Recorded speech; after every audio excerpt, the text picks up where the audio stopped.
Welcome to Modern History. I hope you're having a wonderful day.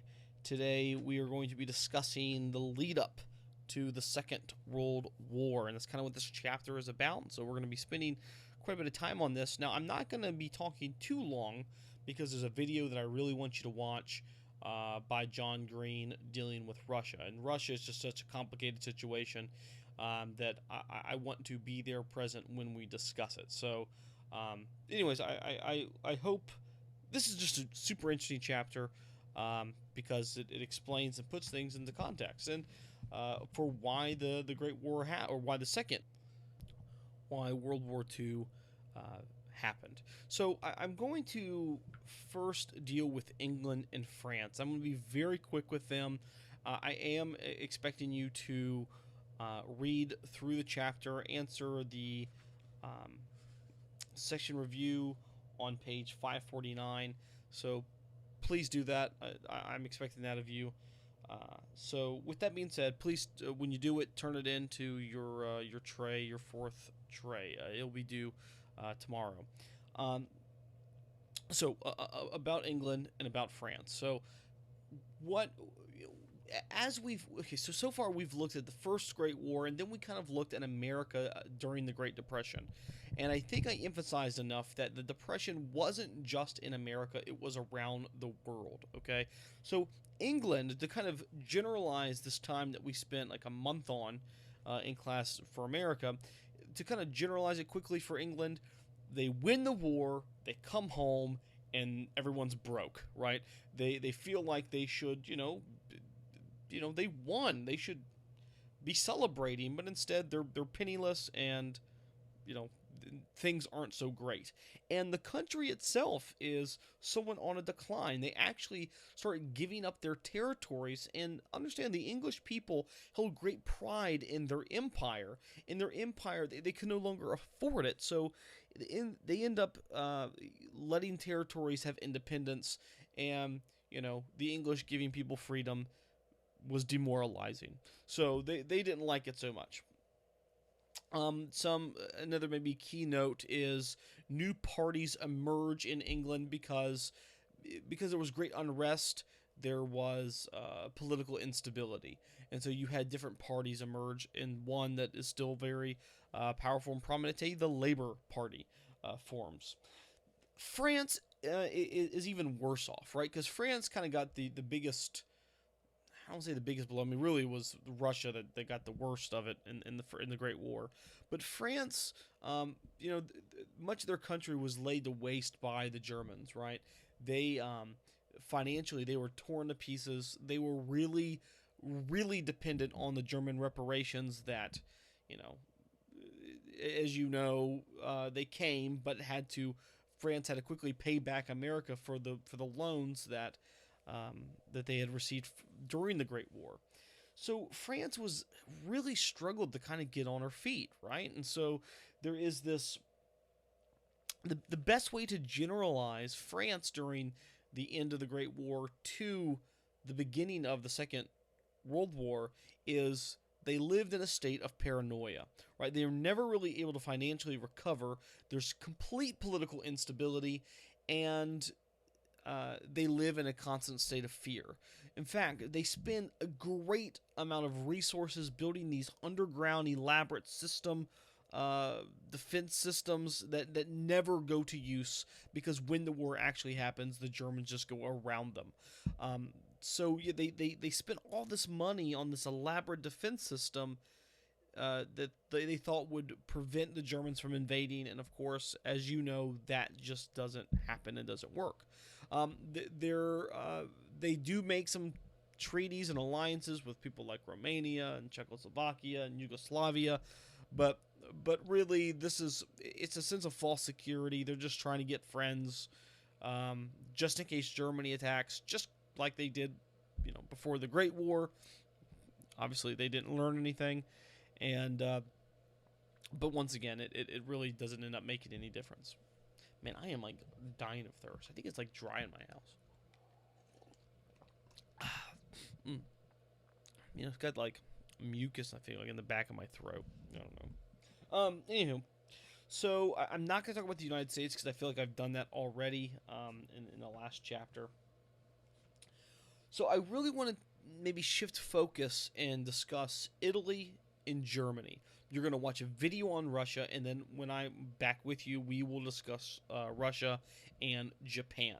Because I'm gonna, and then I will also discuss China because these are kind of the major players during and after the war.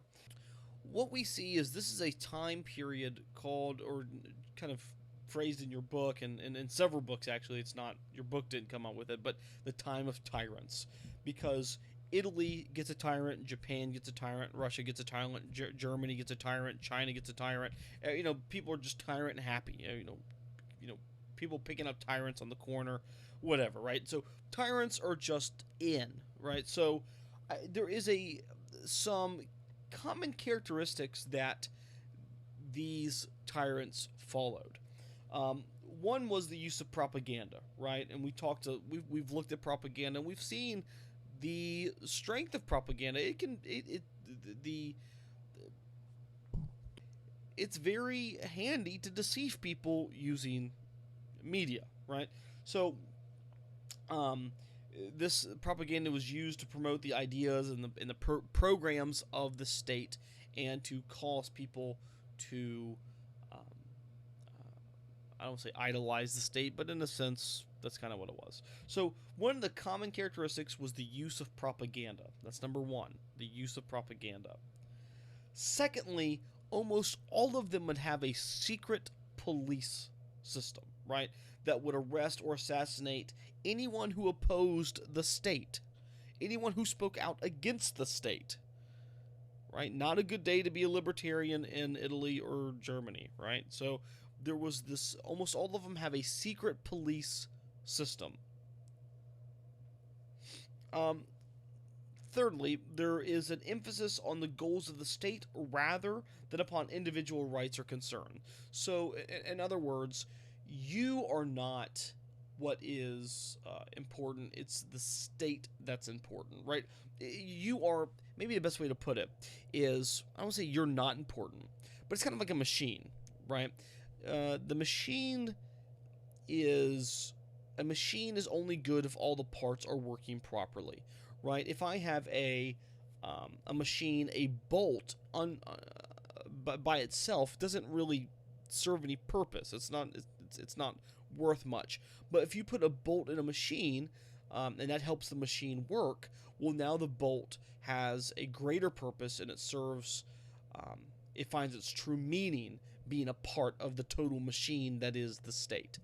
If that makes any sense. So the emphasis on these is not of yourself, it is that you are a part of something greater and bigger than yourself. That is the state. All right. Also, fourth point, the common characteristics: state control of every aspect of life. That is political, economic, cultural, educational, and religious. Right? It is. Well, I don't know what that was.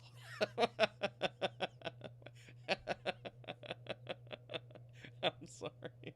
That was from a previous recording, and I don't see it anywhere on my soundboard. But apparently it's there somewhere. So we might. Okay. So, anyways, the fifth point was government maintained by force and not accountable to the people for its actions. So the government maintained its power by using force and intimidation and fear. And the sixth point, and this is huge, a one-party political system that usually was led by a powerful dictator. That's almost always the case. Usually, the tyrant in charge will outlaw any opposing political party. So there's only one political party, and that would obviously be his party. That's, that would make sense to outlaw. Wait, you get it. So, I mean, again, obviously, we're going to focus on Italy. We're going to focus on Germany. But as your book mentions, Turkey has a dictator. Spain gets a dictator. Portugal gets a dictator. So, there is there's a lot of tyrants running around Europe, you know. So, and we actually might talk about the guy in Spain. He's Francisco Franco, a pretty interesting fellow. We might actually talk about him. So why don't we begin with fascism, and we'll deal with fascism in Italy first. And so, okay, so fascists are actually uh, they are haters of communism, right? They that's maybe a weird way to put it, but communists and fascists just don't like each other. In fact, kind of an interesting little tidbit of information, use some useless knowledge for you. You ever heard the left and the right? The left being Democrats, right being Republicans. Where the left right, that whole terminology actually came from fascists and communists. Fascists sat on the right, communists sat on the left, and so and throughout Europe, that's kind of that's typically how it was, right? Your socialists versus your communists. Um, so to understand fascism, you have to understand it in the light of growing communism, and I'll explain that in just a second. So, communism is growing in Russia. Again, you'll watch a video about this in just a second. And there's a different type of totalitarian government growing called fascism, and it's specifically in Italy and in Germany. Of course, as your book mentions, Germany, it's usually called Nazism. So, but people are willing to give up freedom and liberty as long as they can be stable and secure, right? I think we talked about in class and one time, would you actually die for your freedom, or would you die to be free, or would you die to secure freedom for someone else? I think it was Seth who sexist Seth who made the comment. Maybe not. I don't really know who it was, but someone said that they would rather be safe, or what was it? They wouldn't die if they couldn't receive the freedom. In fact, they would rather be safe, or they'd rather be comfortable and not free than be dead, or rather than to die for freedom. I can't remember how it was, but the point is that many people, especially in Italy, right, and we'll talk about why, they want stability, they want security, and they're willing to give up liberty to get these things. Uh, there's some truth about that with Americans, right? We're willing to give up quite a bit to feel safe or to feel secure. So, anyways, now communism and fascism, how do they differ? They differ very little, uh, but there are some differences between the two that are important to note. Um, First off, fascism is very nationalistic, right? So it is. It feeds on nationalism, and see, communism isn't by its nature nationalistic. So, real quick, let's define the term. Drew, what is nationalism?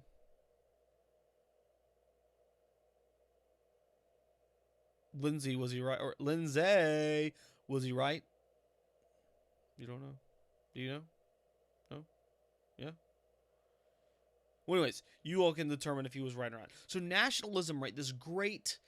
Um, this great pride in one's nation, but almost to a fault, right? Um, I mean, that's not necessarily what nationalism means, but that's the type of nationalism we're talking about here with fascists. It is you exist to serve the state. You exist to make sure the state is glorified, right? So fascism is highly nationalistic, and communism seeks a classless international society, right? There is, in fact, in almost uh, all different theories of communism, the goal is for borders to be broken down, right? There's this idea that the workers of the world will unite, and there won't be classes, and there won't be nations. That's kind of the idea behind communism. Whereas fascism, it's all about we're better than you, us Germans or us Italians or whatever. Um, Finally, fascism glorifies the state, and as I mentioned, communism teaches the state it's going to wither away. Of course, it never does because people don't want to give up their power, right? So let's deal with Italy and how the Italians. One of my favorite quotes in movie history. Uh, Alfred says it to Batman. He says, "You push too hard, and these men turn to a man that they didn't quite understand," referencing the mob turning to the Joker, and that's what happens, right? The Italians are desperate. They turn to a man they didn't quite understand, with Benito Mussolini. Right, so who is Benito Mussolini and why did the Italians fall in love with him? Right, so the Italians are greatly disappointed after the Great War. Right, understand, remember, they sided with the Allied powers. They fought with the Allied powers. Remember, they were that country who, they had secret alliances with France and England, and they were promised. Remember, they were promised more land and money if the Allied powers won. Well, guess what? The Allied powers won. And what happened to that promise? It wasn't fulfilled.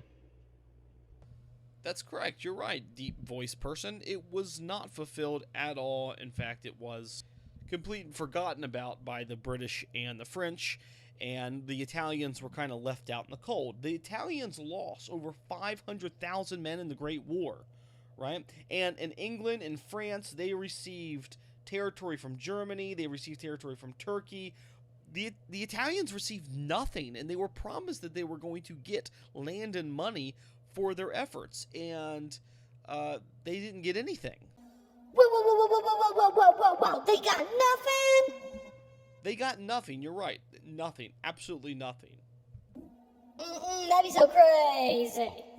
It's extremely crazy and unbelievable and pretty messed up, and you can understand why the Italians were so angry and were so desperate because they are, just like every other country in Europe, they're economically devastated, right? They're in a depression.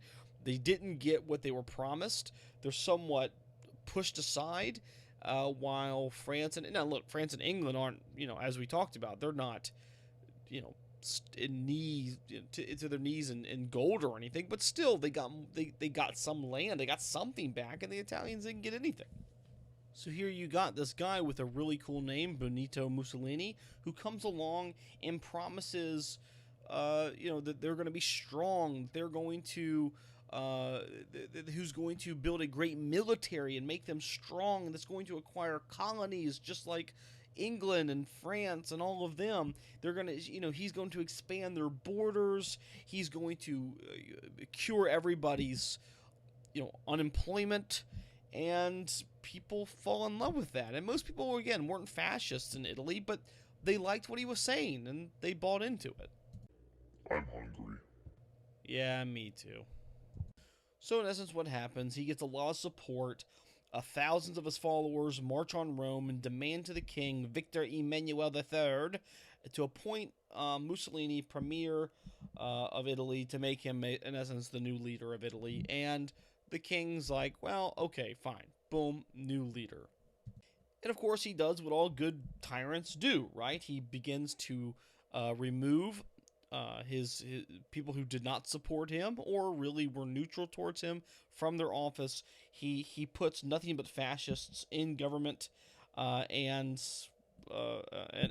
takes a representative government and makes it appear to be representative when in all reality it was totalitarian. So it's kind of actually like in Iraq, for example. Saddam Hussein every year would win 99% of the vote, right? Because it was rigged. That's kind of what happens, right? He takes a democracy or a representative government and perverts it. So, Mussolini changes his name to El Dolce, which means the leader, and so that's the name his nickname that he came up for himself. By the way, never cool to come up with your own nickname, ever, right? Never okay to come up with your own nickname. Don't do it. one of the major goals of Mussolini was to make Italy economically independent, right, from anybody else. So, in essence, what he would do was he would divide the workforce into several different what's called syndicates or divisions, and each division was basically regulated by government, and that's I'll just keep it at that. His goal was to make a very using government policy to try to force the economy to produce anything and everything the Italians needed. That way, they wouldn't have to go outside the borders to buy things. They could buy Italian-only goods. Ciao. Again, like most good tyrants, he suppressed freedom and liberties such as the freedom of speech, the press. Obviously, it was illegal to oppose his political party. And but here's something kind of interesting. And this is something that, I don't know, hopefully you find kind of cool. He does secure, or he does mend relationships between Italy, the government of Italy, and the Catholic Church. Now, there had been this long-standing feud between the Catholic Church in Rome and the Italian government since 1870, and it really had to do with territory. And basically what happens, the Catholic Church refuses to recognize the Catholic, or to recognize the Italian government, just refuses to. And of course, this is a problem because a lot of most of Italians are Roman Catholic, so they have a lot of power and sway in that region. But when Mussolini comes to power, he is able to reach an agreement with the Pope, and this is kind of cool, right? How does Mussolini get the Pope to agree with him? He gives him lots of money. That always works. And he gives them a territory called Vatican City, which is under the Pope's control. So if you've ever wondered, and that treaty still exists today, by the way, right? Obviously, Vatican City is its own country. So if you ever wondered, when did Vatican City become its own country? Well, here under the time, or during the time of Mussolini, I believe in the late 1930s. So, okay, well, this is weird. I guess, should I answer it? I guess I'll answer it. Hold on.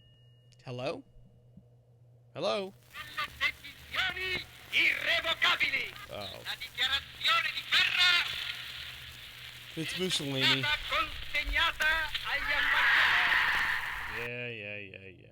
Yeah, this always happens. Always get these phone calls from tyrants of the past. Get over yourself, El Duce. But to his credit, he was a very good speaker. In fact, Hitler learned a lot of his technique, and not only in speaking, but the Heil Hitler sign. That was actually that's kind of Mussolini's thing. Have you ever met anyone who copied your style or copied your thing? For example, I don't know how many of you know this. Blake got these pair of shoes. Well, no, listen, Zach, listen, right? Blake got these pair of shoes, right? And Zach goes and buys the same pair. That's kind of like what Hitler does with Mussolini. And then, of course, everyone's like, Zach, you have great shoes. And, of course, Blake's like, well, I got the same shoes. And everyone's like, well, yeah, but, Zach has those shoes. But it was Blake who got them first. And so, here Mussolini kind of comes up with this, little Heil Mussolini, Heil Duce. And, of course, he doesn't get credit for it. It's most known as the Heil Hitler sign. But actually developed in Italy. And Hitler kind of plagiarized there. Okay, now let's go ahead and discuss Adolf Hitler. Okay, so let's in his rise to power. So first, let's take Germany as a whole, and kind of understand where they were after the Great War. Right, if you remember the German Kaiser Silly Willy Wilhelm II, he was in essence removed from power. There were a lot of, as your book mentioned, spontaneous revolutions erupting throughout the country, and he had to flee to Holland. And so the German people would establish a republic, and this would be called the Weimar Republic. Weimar. Weimar, the Weimar Republic. And but the problem was it wasn't a very strong government, right? Um, it wasn't a stable government. The people didn't really have faith in it, and again, it wasn't really working. And what happens is Adolf Hitler takes advantage of this, and I want to kind of explain how this happens. Um, he's an Austrian guy, right? He's actually fought in the First World War under what's called the Bavarian Reserve Infantry, and he finds himself in 1920. He becomes a member of the National Socialist German Workers' Party, right? That's its mouthful. The National Socialist German Workers' Party. He again and is becomes a member, and a year after becoming a member, he becomes the leader of this party. It's pretty interesting because he's kind of a failure at most things in life. Failed artist, failed architect, failed soldier. He is I say failed soldier because he was found unfit to serve in Austrian forces. He went to a reserve infantry unit, but he was extremely charismatic, right? Charming. He had a apparently a likable personality. He had a draw to him. He had power in his voice, and so after a year after forming, or excuse me, a year after joining the National Socialist German Workers' Party, he becomes one of the leaders. So now this Nazi party used fear early on. This is when they're very small. They had what was called the SA, the brown shirts, to help preserve order at party rallies, and they were basically street thugs, but they were used to increase power for the Nazis, political power. So kind of imagine Germany kind of in political chaos, and there's this small group called the Nazis who are growing and are becoming more popular. Whether it be through by fear or whether it's because of what they're saying, and I think early on it's because of what they're saying, right? So we'll get to that in a minute. But anyways, Hitler actually would feel later threatened by the SA, the stormtroopers in the brown shirts, the thugs that were supposed to protect the Nazi Party. He would actually have many of the leaders killed off and replace them with his own elite guard called the SS, who were identified by their black shirts. And anyways, and of course their purpose was to protect Hitler, but the SS is known for much more than that, and we'll talk more about them later. So let's skip to 1923. Hitler has an uprising or helps organize an uprising to try to overthrow the government, but the people were not behind him. The majority of people were not behind him. He gets arrested and gets thrown into jail and serves almost 5 years, and it's there he writes his famous book, Mein Kampf. That's MEIN KAMPF, and it means my struggle. So in his book, right, he criticizes the Weimar Republic. He blames the Jews for German problems, and he criticizes the Treaty of Versailles, which was a very popular thing to do in Germany at the time. So he writes this book. He tells the German people, you are the master race called the Aryans, right? You are the greatest people in the world. And the Germans, who are somewhat humiliated, demoralized, not only the Great War, but the Depression, they're looking at this, and this sounds really good to them, right? So let's look after he gets out. There's a couple reasons why Hitler and the Nazis are able to rise to power so well. And number one, the first reason they're able to rise to power so well is because the Weimar Republic was weak and inefficient. Right, the Republic, the new German Republic, weak and inefficient. Second, many Germans, and we've talked about this before, that many Germans were very bitter about the war guilt clause in the treaty at the Treaty of Versailles, and they were humiliated by this, angered by this, and the Nazis were probably the loudest opponents, and so they were drawing on the sentiment that already existed amongst the German people, this hatred of the Treaty of Versailles. Finally, in the economic problems, right? You had massive inflation and unemployment, and of course the Nazis promised economic recovery, and they would provide economic recovery too once they got there. Also, they were anti-communists. This is number 4. Hitler and the Nazis were anti-communists, and this was something that was very popular in Germany, to be anti-communist, because there were some people, because there was this idea that communists will come after your wealth, and Hitler said no,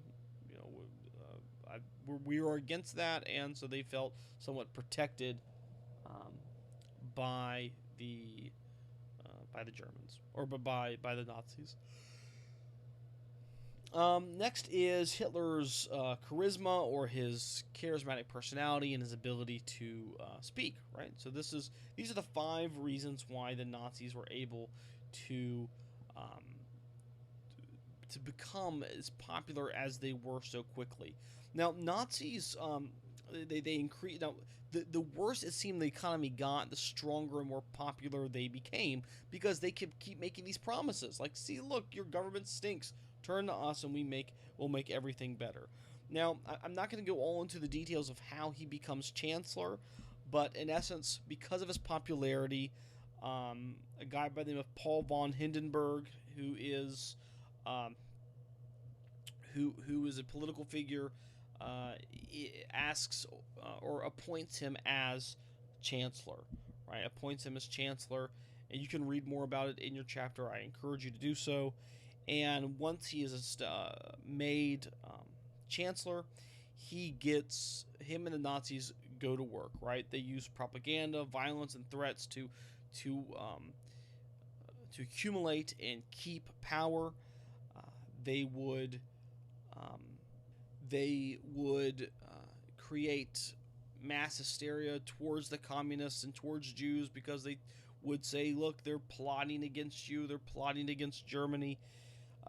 And after coming to power, he basically, him and their Congress, so to speak, passes what's called the Enabling Act, which suspends the Republic and made Hitler the dictator of Germany. And he says at this point he established what was called the Third Reich, and the empire that he said would last for 1,000 years. Of course, as I've already mentioned, he finds a common enemy, and he rallies people around this common enemy, that is the Jews and the communists. 5 years after being appointed chancellor, he turns his hatred towards the Jews, and this is when he starts rounding up the Jews. 1 point 30,000 in about really one night are rounded up and put away into camps, and we'll talk a lot more about that as time comes. I do want to mention something he did starting in 1933, an economic plan that was pretty successful. It wasn't a long-term plan. It could never have been a long-term plan, but he did revive the German economy, and so let's talk a little bit about that. In 1933, he sought to end unemployment, right? And so he put together this 4-year plan, and basically what it was is government spending. Government's going to build buildings, public works, the Autobahn, if you know what that is, the superhighway in Germany. And basically, the Autobahn, by the way, was supposed to exist so Germany could fight a two-front war like they did in the Great War, but more efficiently this time. But anywho, he basically creates all these public works to put people to work. So he's using government money to, again, this isn't a long-term, this could never work on a long-term scale, but it works short-term, and it boosts the economy. Next, he sought to make Germany completely self-sufficient, so she would never be hurt by another blockade, right? So, with that being said, these are the things that he attempted to do. There's a lot more in your chapter you can read, but this lecture is basically kind of goes through your chapter. I tried to make it very simple for you since I don't really have a PowerPoint in front of you, but I'll give you a lot more details that are not in your book that are pretty interesting. But this is a really good chapter. Your book does a really great job with this, I think, going in detail and kind of leading up towards the Second World War. So also do the section quiz on page 563. There's 5 questions there. Shouldn't take you very long. So with that being said, let's go ahead and end off with this. Ist für eine Kirche wertvoller als der Kampf konfessioneller politischer Verbände, die in ihrer koalitionsbedingten Kompromisspolitik personelle Vorteile für Parteianhänger stets erkaufen müssen mit der ideellen Preisgabe einer wirklich innerlich religiösen Erziehung und Erziehung.